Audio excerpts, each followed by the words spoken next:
ప్రధానంగా ఈరోజు నేడు కన్నెపల్లికి కేటీఆర్ పర్యటిస్తున్నారు. ప్రధానంగా అక్కడ బ్యారేజ్కి సంబంధించి వరద పోటెత్తుతున్నా కూడా కిందికి అనేక క్యూసెక్ల నీరు వృధాగా పోతున్నటువంటి అంశం. ఇప్పుడు కాపాడుకోవాల్సినటువంటి తెలంగాణకు కావాల్సినటువంటి నీటిని కాపాడుకోకుండా సర్కార్ ఎందుకు ఇంత చేతులు ఉడుతుంది అనుకోవాలి? ముందుగా మీకు అదేవిధంగా విశ్లేషకులు ఉన్నారా విజయ్ కుమార్ గారికి, టీ న్యూస్ ప్రేక్షకులకు శుభోదయం. తెలంగాణ ఉద్యమము, తెలంగాణ కేసీఆర్ గారు ఏ లక్ష్యం కోసమైతే ఆ రోజు తెలంగాణ సమాజం నీళ్లు, నిధులు, నియామకాలు, అందులో కూడా స్పష్టంగా ప్రధానమైన ఏజెండా ఏంటంటే నీళ్లు, మా నీళ్ళే మాకు కావాలి, మా పంటలు మేము పండించుకుంటామనే ఓ ప్రధానమైన నీళ్ళ డిమాండ్తోని తెలంగాణ ఉద్యమం మొదలైంది. ఎందుకు మొదలైంది? ఆ రోజు స్పష్టంగా కేసీఆర్ ఒక మాట చెప్పాడు. ఏమనంటే అదొక లైన్, అంటే మడిమ అడ్డం పెడితే మడి నిండాలి అనే ఒక లైన్ కూడా చెప్పడం జరిగింది స్పష్టంగా తెలంగాణ సమాజానికి. ఆ విధంగా రైతులు తెలంగాణ ఉద్యమంలో కీలక పాత్ర పోషించారు, తెలంగాణను సాధించుకున్నారు. చివరికి మీకు ఒక ఇన్సిడెంట్ చెప్తా. పనికెర మల్లయ్య ఏదైతే స్టేషన్ గన్పూర్లో చంద్రబాబు నాయుడు పాదయాత్ర చేస్తే మా నీళ్లు మాకిచ్చే, మా పరిపాలన మేము చేసుకుంటాం, నీకెందుకు ఈ నుంచి పోరాదని మాట్లాడు. ఒక సామాన్య రైతు ఉరం చెక్కుకుంటా ఉరం పెట్టుకుంటున్న రైతు దగ్గరికి పోయి ఏమయ్యా మల్లయ్య ఎట్లుందని అడిగితే నువ్వెందుకు ఇక్కడ అని చెప్పడం జరిగింది. అంటే తెలంగాణ కావాలి, మా నీళ్లు మాకు కావాలనే ఒక లక్ష్యం స్పష్టంగా ప్రతి రైతుకు ఉన్నదనేది స్పష్టంగా అర్థమైంది. అక్కడి నుంచి మొదలుకుంటే 15 ఏళ్ళ నిరంతరం కేసీఆర్ గారి నాయకత్వంలో పోరాటం.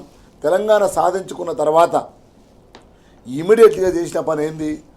నీళ్లు ఎట్లా మళ్లించుకోవాలి, మన పొలాలకు, మన భూములను ఎట్లా పంట పండించుకోవాలి అనే ఒక లక్ష్యంతో స్పష్టంగా తెలంగాణ కేసీఆర్ గారు ఒక గొప్ప నాయకుడు, ఒక గొప్పగా ఆలోచించే ఓ మార్గదర్శి. ఎందుకంటే తెలంగాణ ఉద్యమం జరుగుతున్నప్పుడే తెలంగాణను ఎట్లా అభివృద్ధి చేయాలని కూడా ఒక ప్రణాళిక చేసిండు. అందుగురించే రాగానే కాళేశ్వరం కట్టి ఆ నీళ్లను ఎక్కడ మహబూబాదు, ఎక్కడ కొరివి, ఎక్కడ మరిపెడ, ఎక్కడ బంగ్లా, ఎక్కడ తుంగతుర్తి అక్కడ దానిక మరణించడం జరిగింది.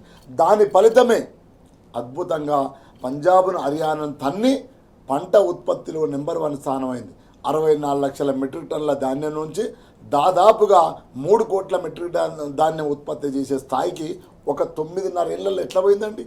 నాణ్యమైన కరెంట్ ఇచ్చి, మంచి నీళ్లను ఏ టైంకు అంటే ఆ టైంకు నీళ్ళు అందించి, 24 గంటల పవర్ను కరెంటును అందించి. ఎందుకంటే మేము రైతు కుటుంబం నుంచి వచ్చినాము సురేష్ గారు. 3 పేసులకు 2 పేసులు రైతులు తెల్లం దాకా పోయి చెత్తర్లు పెట్టుకొని బాయిల కాడ పన్న రోజులున్నాయి, గుడిసెలు వేసుకొని మొరం గడ్డల మీద పన్న రోజులున్నాయి, పాము కుట్టి తేలు కుట్టి వైర్లు దాకి చనిపోయిన రైతుల దగ్గరికి మేము ఫ్యాక్ట్ ఫైండింగ్ పోయిన చరిత్ర ఉంది. సో అట్లాంటి నుంచి మధ్యాహ్నం పట్టపగలు పోయి కూడా స్టార్టర్ ఒత్తుకుంటే మోటార్ దునికిన చరిత్ర మనం చూసినాం. సో అట్లా నీకు చేసుకుంటూ వస్తుంటే ఈరోజు అధికారమే లక్ష్యం, భూముల కబ్జానే లక్ష్యం అనే ఒక నాయకుడు ఈరోజు ప్రజలు అమాయకులు ప్రజలు ఏం చేసిరంటే అమలు కాని హామీలు ఇచ్చి అధికారంలోకి వచ్చి కట్టడాలను కూడా కాపాడలేకపోతున్నాడు. అందుగురించి ఈరోజు కేటీఆర్ గారు నీళ్లు పోతున్నాయి, ఒకదికి వెళ్ళిన అంటున్నాం మనం, కరువు వస్తుందని చెప్తున్నారు శాస్త్రవేత్తలు. కరువు వచ్చిన తర్వాతనైనా రేవంత్ రెడ్డి కళ్ళు తెరిచి ఆ కన్నెపల్లి పంప్ హౌస్ను స్టార్ట్ చేసి ఎల్లంపల్లి తీసుకొచ్చి ఎల్లంపల్లి నుంచి నీళ్ళు ఇవ్వమని అడుగుతున్నారు. ఒక దిక్కు ఇవాళ స్పష్టంగా నారుమడి ఒక ట్యాంకర్తో పండించుకునే పరిస్థితి వచ్చింది.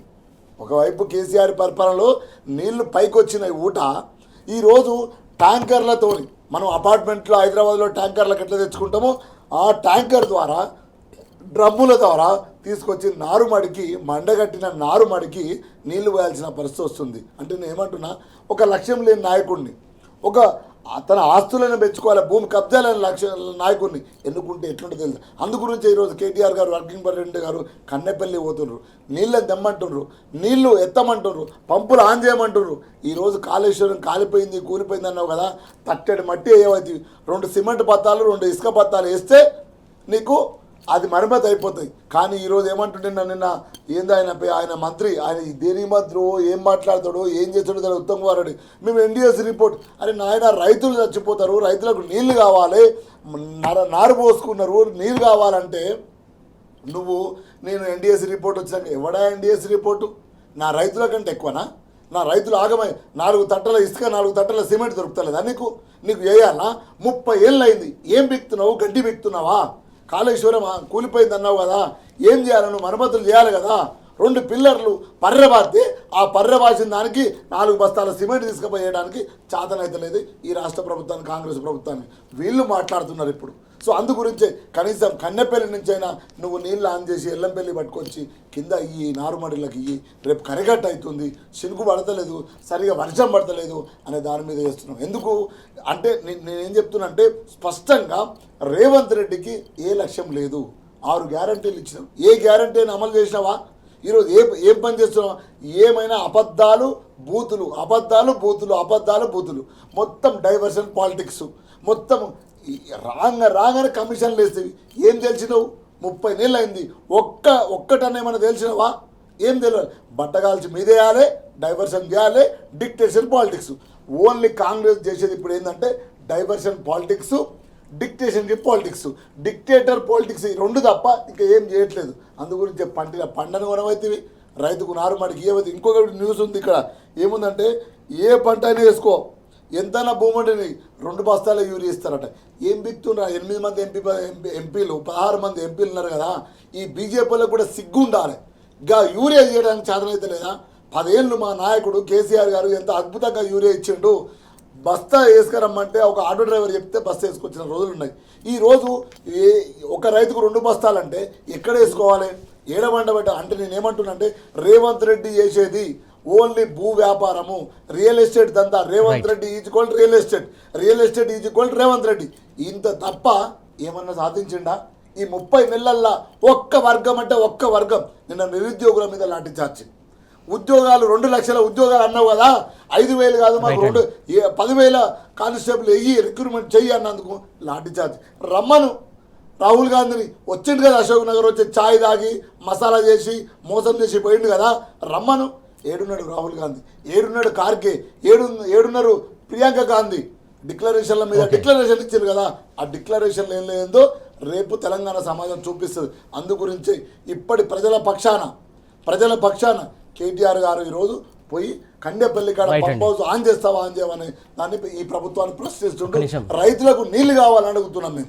రైట్ అండి, మీరు అన్నట్టు ఖచ్చితంగా ఏదైతే కేటీఆర్ ఈరోజు కన్నెపల్లి పంప్ హౌస్కు వెళ్ళి పరిశీలించినారో ప్రధానంగా ఇల్లే పర్యటన నేపథ్యంలో వరంగల్ కావచ్చు, భూపాలపల్లి కావచ్చు, మొత్తానికి కరీంనగర్ కావచ్చు, ఆయా మార్గాల్లో హైదరాబాద్ నుంచి మొదలు మొత్తానికి ఎక్కడికక్కడ కూడా అరెస్టుల పర్వం కొనసాగిస్తుందనే బ్రేకింగ్ న్యూస్ మనకు అందుతుంది. ప్రధానంగా ఆల్రెడీ ఇప్పటికే ఆయా మార్గాల్లో పోలీసులు బీఆర్ఎస్ శ్రేణులను, బీఆర్ఎస్వి నాయకులను కూడా అరెస్ట్ చేస్తున్నట్టు మనకు బ్రేకింగ్ న్యూస్ అందుతుంది. దాని గురించి కూడా మాట్లాడదాం.